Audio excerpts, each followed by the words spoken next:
Continuando con la lista de mariscales del Imperio francés, los hombres temerarios de Napoleón, hoy veremos a dos de ellos, André Massena y Jean-Baptiste Bernadotte, el que sería conocido después como el príncipe Juan Carlos de Suecia, y siendo nombrado rey de Suecia por los mismos suecos, hombres de gran relevancia para el destino de la Francia napoleónica, sobre todo Bernadotte, cuya intervención en la Sexta Coalición fue decisiva para la derrota de Napoleón en la Batalla de las Naciones en Leipzig, orquestador del plan Trachtenberg.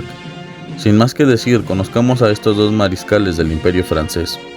André Massena nació en Niza, en la actual Francia, el 6 de mayo de 1758.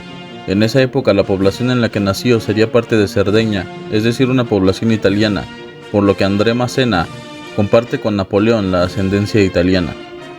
Hijo de un comerciante local, su padre realizaba numerosas transacciones en Italia, por lo que en un principio Massena estaba destinado a ser el heredero del negocio familiar, por lo que su educación estuvo destinada a cumplir este objetivo. Sin embargo, su padre murió y su madre volvió a casarse, por lo que a los 13 años se enroló en la marina mercante, lo que le permitió viajar por todo el Mediterráneo y realizar viajes a la Guyana francesa. Tras pasar 4 años navegando, en 1785 y por consejo de la familia, se enlistaría en el Ejército Real de Italia, una sección del Ejército de Francia, donde prestaría ayuda a un tío suyo que se encargaba de la intendencia y el reclutamiento. En 1789, al estallar la Revolución Francesa, Massena ya sería un oficial autorizado, máximo rango militar que permitía a los plebeyos abandonar el servicio activo, ganándose la vida realizando actividades de contrabando. En 1791 retoma su carrera militar, donde ve oportunidades de ascender a la escala militar, al ver que ya no era requisito pertenecer a la nobleza para aspirar a una posición decorosa en el ejército. Su habilidad en batalla es demostrada y ascendería en poco tiempo, en el año de 1792, a coronel. Se distinguiría en las guerras revolucionarias, en las cuales lograría el ascenso a general de brigada en agosto de 1793 y a general de división en diciembre de ese mismo año. Pese a las victorias francesas, ninguna de ellas es decisiva y la situación en el sur no es nada clara. En 1796, el directorio enviaría un nuevo general al mando del ejército de Italia, Napoleón Bonaparte. A su llegada, ratificaría la posición de Massena y junto a él comienza una maravillosa campaña que se salda con la victoria de Lonato, Castiglione, Bassano, Caldiero y Arcoli. Acabada la campaña en Italia, Massena fue nombrado comandante en jefe del ejército francés en Suiza, donde venció a los rusos en la segunda batalla de Zúrich. Esta derrota haría al zar Pablo I cambiar su política exterior y salir de la segunda coalición, y proyectaría una alianza con Francia.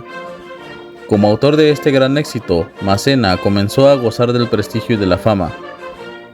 Se le vuelve a dejar al cargo del ejército de Italia y es derrotado por los austríacos en Génova.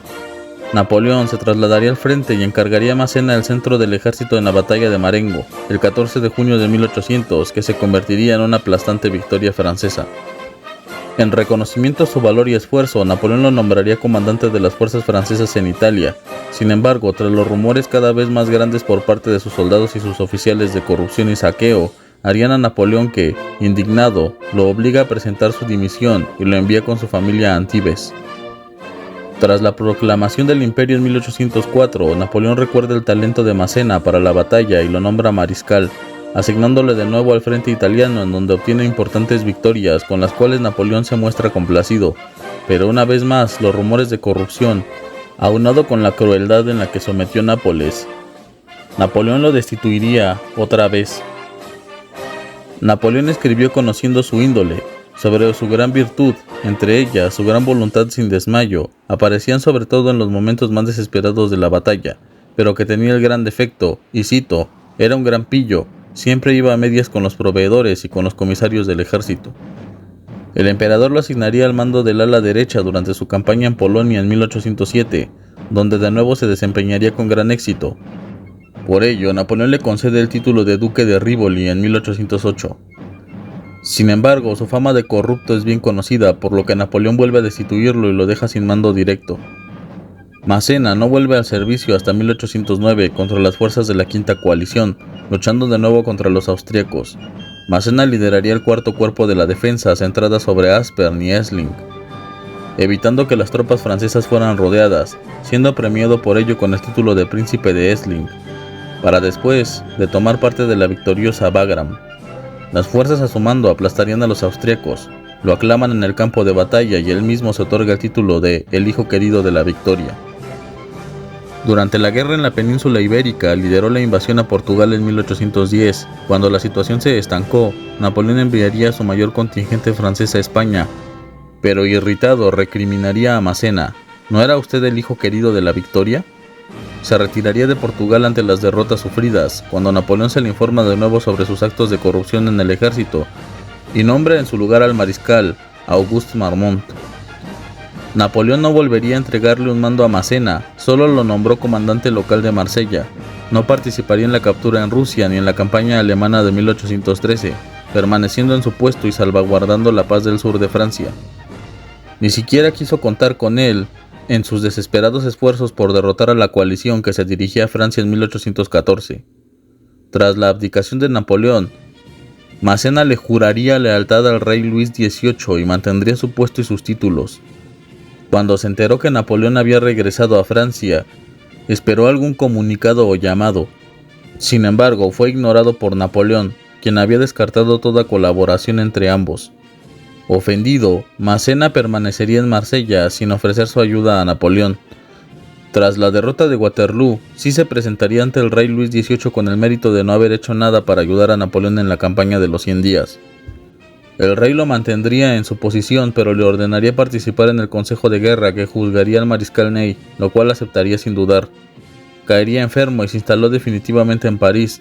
Diagnosticado con una enfermedad incurable, posiblemente un cáncer, falleció en 1817. Un pequeño pueblo al norte de Nueva York, fundado por leñadores franceses, llevaría el nombre de Massena en su honor. Su nombre además está grabado en el Arco del Triunfo como uno de los grandes mariscales de Napoleón. Jean-Baptiste Jules Bernadotte. Bernadotte nacería en Pau, Francia, en 1763, hijo de un procurador de esa ciudad. Su nombre sería Jean-Baptiste, el mismo añadiría el Jules por Julio César. Entró en el ejército francés en 1780, sirviendo primero en Córcega. Posteriormente, en la Revolución Francesa y por sus propios méritos, había de ascender en la jerarquía militar. En 1794 ya era brigadier, asignado al ejército del Sambre y de Meuse. Tras la victoria de la batalla de Fleurus, sería ascendido a general de división. En 1797 llevó refuerzos desde el Rin al ejército de Napoleón apostado en Italia, y en 1798 sirvió como embajador en Viena, aunque debió de abandonar la posición a raíz de los disturbios causados por el izamiento de la bandera tricolor sobre la embajada.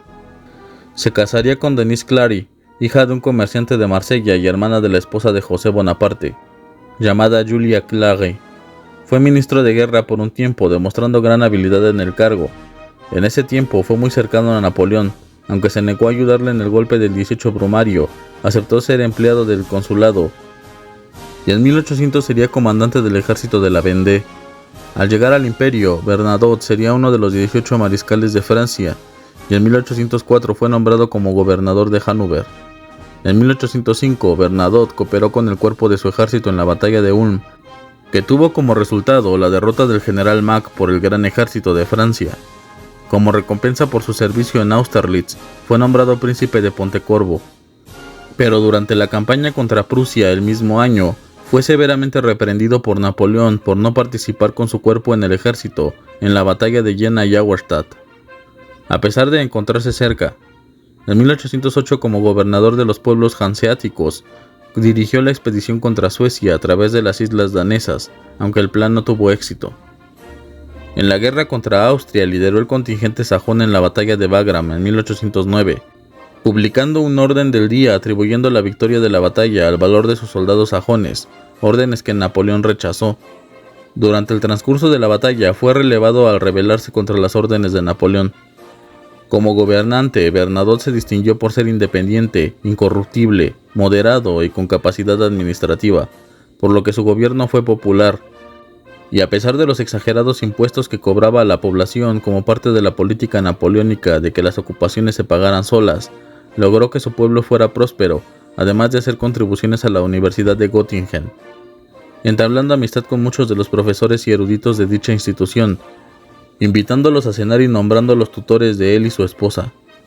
En 1809, Bernadotte sería comisionado para defender Anvers ante la ausencia de Napoleón, con tropas regulares francesas y holandesas con la Guardia Nacional. Bernadotte tomaría el mando en una situación caótica en donde las tropas no estaban bien organizadas, con un mando dividido. Tropas del imperio, de sus estados vasallos, así como reclutas en bruto. Bernadotte haría un gran trabajo en el orden del ejército, así como en el adiestramiento de tropas que convertiría en una muchedumbre en soldados preparados para la batalla, llevando las defensas de Anvers en un alto nivel de preparación.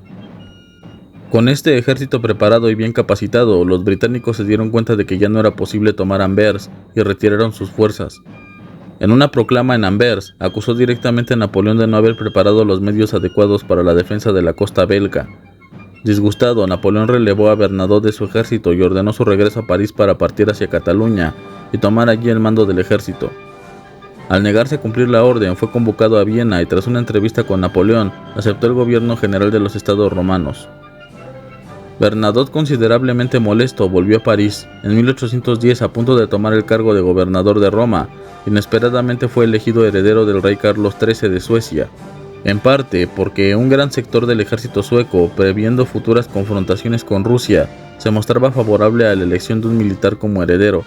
También la popularidad de Bernadotte en Suecia sería un aspecto fundamental para tal decisión, debido a la caballerosidad que había mostrado con los prisioneros suecos durante la última guerra en Dinamarca. El barón Karl Otto Mörner, por iniciativa propia, ofreció la sucesión de la corona de Suecia a Bernadotte. Bernadotte comunicaría la oferta a Napoleón, el cual lo trataría como algo absurdo. Bernadotte contestaría que no rechazaría el honor de ser el elegido. La candidatura de Bernadotte fue ganando seguidores entre los suecos y el 21 de agosto de 1810 fue elegido príncipe de la corona. El 2 de noviembre de ese mismo año hacía su entrada solemne en Estocolmo y el 5 de noviembre recibía el homenaje de los estados suecos, siendo adoptado por el rey Carlos XIII de Suecia bajo el nombre de Carlos Juan.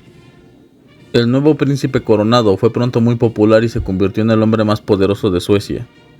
La enfermedad del viejo rey y las disensiones del Senado pusieron en el gobierno y en los asuntos exteriores en manos del príncipe heredero. Con su habilidad consiguió la adquisición de Noruega y ser todo menos un estado satélite de Francia. En 1813 alió a Suecia con Gran Bretaña y Prusia, los enemigos de Napoleón en la Sexta Coalición, para reafirmar la independencia de él y de su estado de Napoleón.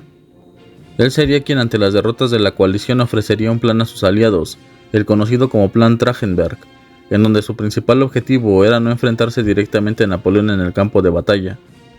Defendería exitosamente los acercamientos del ejército francés hacia Berlín, dirigidos por Oudinot, y de nuevo contra Ney.